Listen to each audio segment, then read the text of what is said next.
السلام عليكم ورحمة الله وبركاته. مرحبا بكم في قناة إنجليزي تيوب. معكم عباس شكر. في فيديو النهارده إن شاء الله نحل مع بعض امتحان الأزهر للغة الإنجليزية لعام 2018 القسم العلمي. وهنبدأ بكويشن نمبر 1. Say where the following mini dialogues takes place and who the speakers are. A. Are you leaving today? هل ستغادر اليوم؟ B. Yes. My plane takes off at 5:50. طائرتي ستقلع الساعة 5:15. You have to check out before 12:30 p.m. عليك أن تقوم بإجراءات الخروج قبل الساعة 12:30. المكان هوتيل فندق. Speaker A كلارك موظف في الفندق. ريسبشنست موظف استقبال. مانجر مدير الفندق. أي إجابة من هذه الإجابات هي إجابة صحيحة. سبيكر بي guest بمعنى نزيل في الفندق. Question number 2. Respond to each of the following situations. سؤال المواقف. A. You are asked for your opinion about the future of books. أنت سئلت عن رأيك عن مستقبل الكتب. الإجابة I think most books will be replaced with e-books. أعتقد أن معظم الكتب سوف تستبدل بالكتب الإلكترونية. B. You try to persuade your brother to do sport to keep fit. أنت تحاول أن تقنع أخيك أن يمارس الرياضة ليحافظ على لياقته. الإجابة Can't I persuade you to do sport? It's the best way to keep fit. ألا يمكنني أن أقنعك بممارسة الرياضة؟ إنها أفضل طريقة للحفاظ على اللياقة. ممكن أجاوب إجابة تانية وأقول I think you should do sport to keep fit. أعتقد أن عليك أن تمارس الرياضة لتحافظ على لياقتك. Question number 3. Find the mistake in each of the following sentences, then write it correctly. A. Where you followed my directions, you wouldn't have been lost. هنا قاعدة if وواضح من جواب الشرط إنها حالة ثالثة، لكن أنا مش موجود عندي. لو أنا استبدلت where ب if. Question number 3. Find the mistake in each of the following sentences and write it correctly. A. Where you followed my directions, you wouldn't have been lost. لو اتبعت تعليماتي لم تكن لتضل الطريق. هنا قاعدة if والبديل كلمات where، لكن where يأتي بعدها فاعل وتو المصدر وليس تصريف ثالث. كمان جواب الشرط حالة ثالثة. إذا بديل if في الحالة الثالثة ليس كلمة where، إنما التصحيح ل where هيكون كلمة had. B. I wish I can come to your party but I am not feeling well. بعد wish لا يأتي تصريف أول أبدا بأي حال من الأحوال، وبالتالي الخطأ في كلمة كان والبديل لها هو كلمة could. C. After 2 years of talks بعد عامين من المحادثات, the two countries finally agreed to an agreement. بعد عامين من المحادثات الدولتين أخيرا توصلوا إلى اتفاق. كلمة توصلوا إلى اتفاق ليست agreed to، فالخطأ في كلمة agreed to والتصحيح هو reached. D. The crops were damaged by rats and other pests. المحاصيل دمرت بواسطة الفئران وآفات أخرى. الخطأ هنا في كلمة rats الفئران، إنما ما يدمر المحاصيل هو insects الحشرات وآفات أخرى. والحقيقة أن الجملة دي مأخوذة من منهج الصف الثاني الثانوي تقريبا بالنص. E. this is the boy to who. هنا ضمير وصل هو، وهو لا تسبق أبدا بحرف جر، إنما ما يسبق بحرف جر ويعود على العاقل اللي هو the boy، كلمة whom. F. The weather was cold since she wrote a coat. الطقس كان باردا لأنها ارتدت معطف. طبعا الخطأ في كلمة since بمعنى لأن، وهي هنا مش بمعنى منذ لكن بمعنى لأن. لكن ما بعدها ليس سبب فيما قبلها، ما بعدها نتيجة لما قبلها. الطقس كان باردا لذلك هي ارتدت معطف، فالخطأ في since وهي بمعنى لأن، والتصحيح المعنى اللي بيساوي العكس لكلمة since وهو كلمة so. إذا since هنا بمعنى because أو as، والبديل so لذلك. إذا معنى الجملة الطقس كان بارد لذلك هي ارتدت معطفا so. G.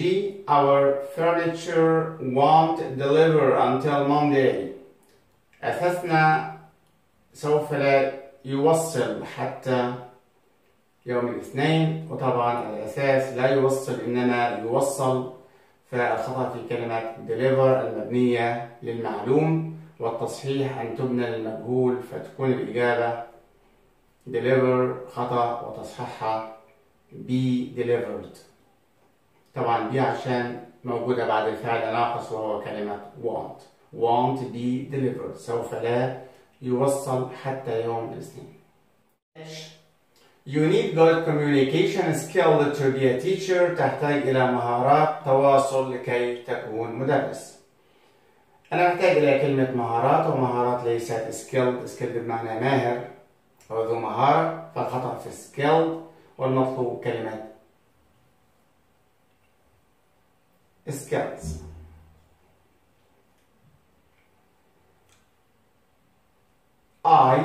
Being stung by a wasp is very painful. هنا بمعنى أن تلدغ فهي مبنية للمجهول، وبعد being يأتي تصريف ثالث، فالخطأ في كلمة sting وهي تصريف أول بمعنى يلدغ، وتصحيحها stung التصريف الثالث، فتصبح الجملة being stung أن تلدغ.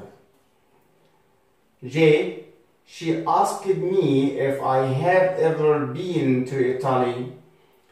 هنا asked كلام غير مباشر، وبعد فعل يقول asked في الرابط if، ثم يأتي الفعل، ولا بد أن يكون الفعل في الماضي في أحد أزمنة الماضي ما دام فعل يقول asked في الماضي، وبالتالي الخطأ في have وهي في التصريف الأول في المضارع، وتصحيحها هيكون had. Question number 4. Choose the correct answer. A. To keep fit you should physical exercises. لكي تحافظ على لياقتك يجب أن perform تؤدي تدريبات بدنية. إذن A. Perform. B. A coronation. التتويج is A in which someone officially becomes a king or queen. التتويج هو احتفال، وكلمة ceremony معناها احتفال رسمي، فالاختيار هو ceremony لأن التتويج هو احتفال رسمي لتتويج الملكة والملكة. C. أحمد's performance أداء أحمد on the violin على آلة الكمان was very كان مبهر impressive، لكن impressed بمعنى منبهر أو متأثر بشيء أو معجب بشيء. D. Instead of playing on the mobile بدلا من اللعب على الموبايل you should for your English test يجب أن تراجع الاختبار، إذن revise. E. One of our classroom windows واحد من نوافذ الفصل كسر، إذا مبني المجهول yesterday في الماضي محتاج مبني المجهول في الماضي. أنا عندي A مبني المجهول في المضارع التام، C مبني المجهول في الماضي البسيط، و D مبني المجهول في المضارع التام، لكن have مع الجمع وهاز مع المفرد. عشان yesterday إذا الاختيار was broken في الماضي البسيط. مبني المجهول في الماضي البسيط. F take your coat خذ معطفك. It gets cold تحسبا لأن يصبح الجو بارد أو احتياطا، والكلمة اللي بتحمل هذا المعنى هي كلمة in case في حالة أن، مش معنى خدها في حالة أن يصبح الجو بارد، لكن خدها تحسبا لأن يصبح الجو بارد، إذا الاختيار هو in case. G everyone كل شخص، وهذه الكلمة تعامل معاملة المفرد، وطبعا أنا عايز فعل مفرد وفي نفس الوقت بعده فعل فيه ing، إذا verb to be is putting.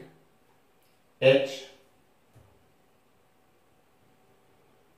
a lot of people have about the noise from the club. Rejected, objected, complained, blame. كثير من الناس اشتكت بشأن complained، وهنا حرف الجر له تأثير قوي جدا. أنا محتاج complained عشان about، كان ممكن تبقى objected to لو في حرف الجر to، والمعنى واحد. هنا اعترض وهنا اشتكى بشأن شيء أو اعترض على شيء، إذا الفاصل هنا هو حرف الجر about. the car needs تحتاج. هنا بعد الفعل needs washed, to wash, washed, to be washed. كان ممكن يكون هناك اختيار مش موجود خالص في الاختيارات وهو needs washing تحتاج إلى الغسيل، ويبقى هنا فعل فيه ing يحل محل الاسم تحتاج إلى غسيل. لكن لو أنا هجيب فعل مبني المجهول تحتاج إلى أن تغسل to be washed. إذا هنا احتمالين أكمل بهم الجملة بعد needs، إما washing وده مش موجود في الاختيارات، الاحتمال الآخر أن يكون الفعل مبني المجهول to be washed. J I turned off the light before أطفأت المصباح قبل. بعد before إذا ما فيش فعل بيأتي فعل فيه ing، إذا going before going to bed قبل الذهاب للنوم. Read the following passage then answer the questions. هنقرأ القطعة ونبدأ ب question number 1. What do the writer and his uncle have in common؟ وكلمة in common بمعنى مشترك، ماذا لديهم من أشياء مشتركة؟ السؤال مباشر جدا وواضح جدا في القطعة. الكاتب بيقول we are both كلانا students at the same university. أول شيء مشترك إن هما طلاب في نفس الجامعة. طيب في إيه تاني مشترك؟ هو بيقول we are similar، احنا متشابهين، يعني ما بيننا أشياء مشتركة، يعني هي we enjoy the same sort of music and we like the same sort of films. إذا دي الأشياء المشتركة. هغير بس we وأخليها they، والإجابة بالنص. بعض الطلاب يمكن ما يخطرش في باله ياخد الجملة الأولى اللي هي we are both students ويكتفي بالجزء الثاني، وده كمان صح، لكن لو أضاف الجزء الأول كمان هتكون الإجابة أفضل. 2. What doesn't the writer like about his uncle؟ إيه اللي مش حابه في عمه؟ كمان السؤال بالنص موجود I don't like about him. The only thing I don't like about him is that he talks too much about fashion، بيتكلم كثير عن الموضة، and not enough about important things، ما بيتكلمش بما يكفي عن الأشياء المهمة. إذا دي إجابة question number 2، وهي كمان موجودة بشكل مباشر. هنشيل بس كلمة I ونستخدم كلمة he، وطبعا don't هتبقى doesn't. He doesn't like about him that من غير is طبعا، لكن لو بدأت بأول جملة the only thing هاخد الجملة كاملة زي ما هي مع تغيير I إلى he و don't إلى doesn't وأكمل جملتي للنهاية. question number 3. how are they different؟ إيه الاختلاف اللي ما بينهم؟ كمان هو ذكر الاختلاف بشكل مباشر جدا وقال أحمد loves sports but I، وهحول I إلى the writer prefer to play games on his computer. هغير بس الضمائر I إلى the writer وmy إلى his، والإجابة كما هي تماما. إذا الثلاث أسئلة مباشرة جدا وبسيطة. B. Choose the correct choice. اختر الإجابة الاختيار الصحيح. The writer is years old. عمر الكاتب كم سنة؟ الكاتب بيقول إن my uncle في السطر الأول بيقول he's only 2 years older than me. هو أكبر مني بس بسنتين وهو عمره 19. إذا الكاتب عمره 17 سنة. أحمد أحمد يكون، يا ترى أحمد بيتصل بأنه helpless, helpful, unhelpful, miserable. موجود الوصف بتاعه بشكل مباشر جدا في الفقرة الثلاث سطور الأخيرة. On the other hand بجانب آخر أحمد is the kindest person. هو عمو أحمد هو أطيب شخص. I know when I have a problem he is always ready to listen and give me good advice. إذن هو شخص متعاون helpful.